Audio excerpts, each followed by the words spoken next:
جنت میں بھی خامند اور بیوی کا اللہ نے ساتھ بنایا ہے. یہ رشتہ سب سے اہم رشتہ ہے.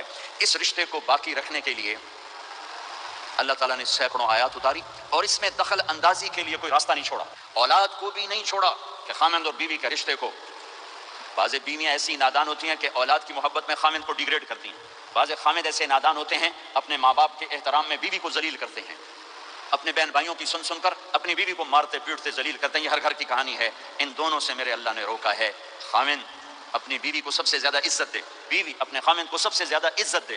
حقوق میں سب سے بڑا حق اب خامند اور بیوی کا ایک دوسرے کے ساتھ جوڑا گیا ہے کہ ان سے نسل چلنی ہے, ان سے نسل چلنی ہے. آپ حیران ہوں گے, بیوی کے ذمہ خامند کی روٹی پکانا شریعت نے نہیں لگایا, تو خامند کے ماں پیو کی روٹی کیسے ذمہ ہوگی؟ خامند کے بہن بھائیوں کی روٹی کیسے ذمہ ہوگی؟ کتنی بہنوں نے گھر اجاڑ دیے بھائیوں کے, کتنے ساس سسر نے اپنے بیٹے کے گھر اجاڑ دیے.